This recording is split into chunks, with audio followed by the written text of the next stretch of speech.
In the global stage of power and politics, two significant groups come to mind: BRICS Plus and NATO. BRICS Plus, an extension of the BRICS group, includes Brazil, Russia, India, China, South Africa, and additional nations like Iran, Ethiopia, Saudi Arabia, the United Arab Emirates, and Egypt. This coalition, formed in the first decade of the 21st century, is a striking representation of emerging economies and their growing global influence. On the other hand, the North Atlantic Treaty Organization, or NATO, established in 1949, includes powerhouses like the United States, Canada, and a host of European nations. With its robust collective defense clause, NATO has long been a formidable force in global politics. Both these alliances, with their diverse member countries, hold the potential to significantly influence the world's military power. From naval assets to air power, ground forces to long-range weaponry, their collective strength is awe-inspiring.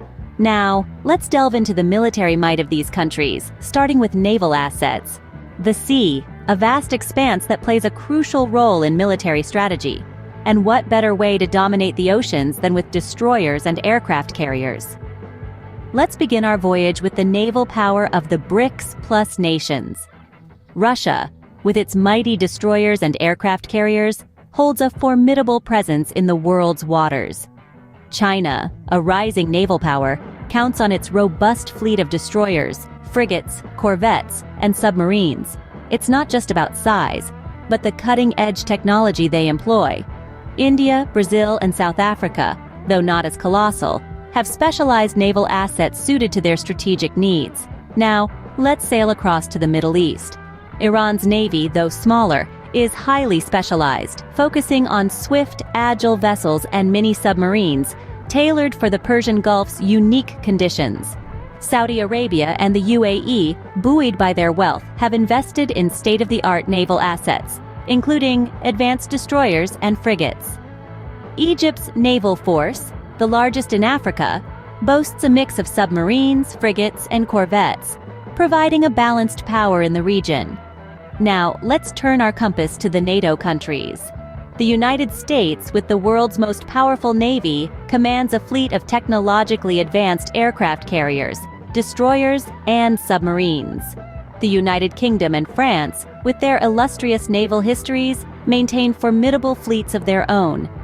Other NATO members, though smaller in naval size, contribute to the alliance's collective strength with their unique assets. These naval assets play a pivotal role in military strategy. Aircraft carriers, often referred to as floating air bases, project air power across the globe. Destroyers, with their anti-aircraft, anti-submarine, and anti-ship capabilities, shield these carriers. Submarines lurk unseen, ready to launch surprise attacks or gather intelligence. Every vessel, every piece of equipment, has a role to play in the intricate dance of naval warfare. From the depths of the sea, we now take to the skies. Air superiority, a vital factor in modern warfare. Fighter jets, interceptors, and helicopters all play a pivotal role. The skies are the ultimate high ground. They offer a vantage point that is unparalleled, a reach that is unmatched, and a speed that is unrivaled. Let's first take a look at the BRICS Plus countries: Brazil, Russia, India, China, South Africa, Iran, Ethiopia, Saudi Arabia, UAE, and Egypt.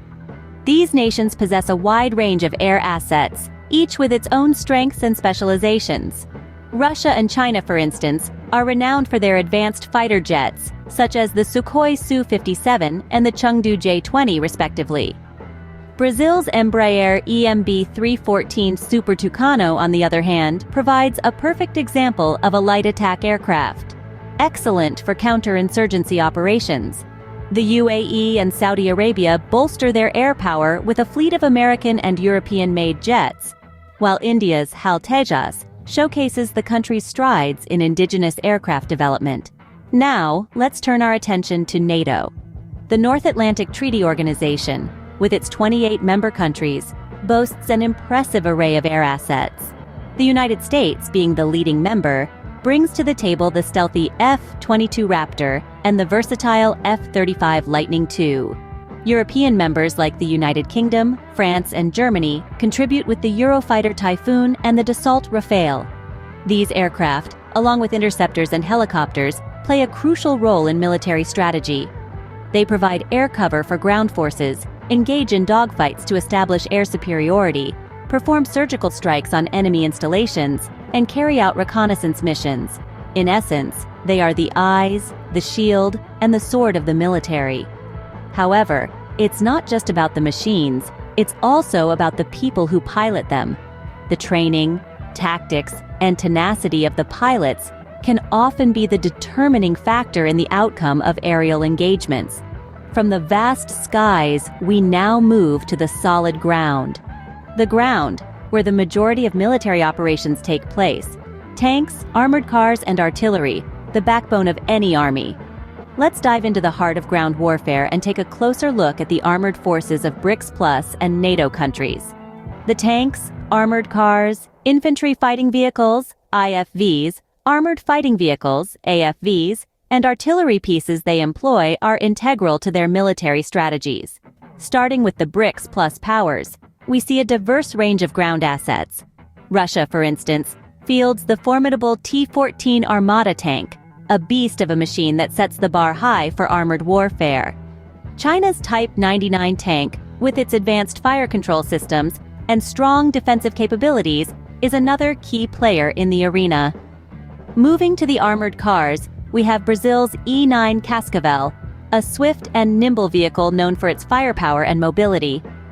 South Africa's Rucat Armored Car 2 is a force to be reckoned with, offering exceptional off-road capability. For IFVs, India's BMP-2 Sarath stands out. This amphibious vehicle is not only a troop carrier, but also a formidable weapon platform. And when it comes to artillery, nothing quite matches the destructive power of China's PLZ-05 self-propelled howitzer. In contrast, NATO's ground forces are equally impressive. The United States M1 Abrams tank, known for its superior armor and firepower, is a mainstay of their armored divisions.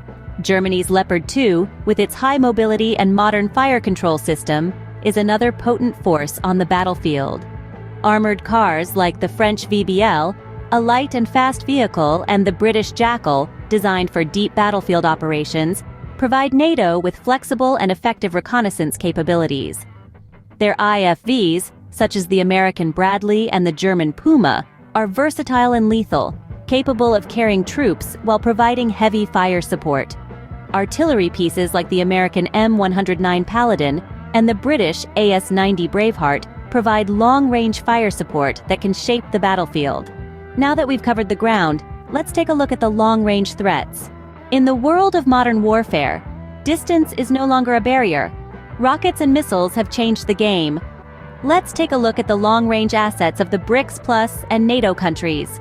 Starting with BRICS Plus, we have countries like Russia and China, known for their advanced missile technology. Russia's S-400 Triumph air defense system, for instance, can engage targets at a range of up to 400 kilometers. China's DF-41 intercontinental ballistic missile, on the other hand, boasts a range that can potentially cover the entire globe. Switching over to NATO, we see similar advancements. The United States Minuteman III ICBM, for instance, also has a global reach. These long-range assets play a critical role in military strategy, acting as both deterrents and offensive tools. So, what does all this mean in the grand scheme of things? From the depths of the sea to the vast expanse of the sky, from the solid ground to long-range threats, we've covered the military assets of the BRICS Plus and NATO countries. We've delved into the naval prowess of destroyers, aircraft carriers, frigates, corvettes, and submarines. We've soared with fighter jets, interceptors, and helicopters, exploring the air power of these nations. On the ground, we've examined the brute force of tanks, armored cars, IFVs, AFVs, and artillery. And we've also looked at the long-range artillery, the rockets and missiles that these countries have in their arsenals. These military assets, from the undercurrents of the sea to the heights of the sky, from the trenches of the earth to the far reaches of long-range weaponry, play a crucial role in global power dynamics. They influence not just warfare, but politics, diplomacy, and international relations. The balance of power continues to shift in this ever-changing world. But one thing remains constant: the importance of military might in global politics.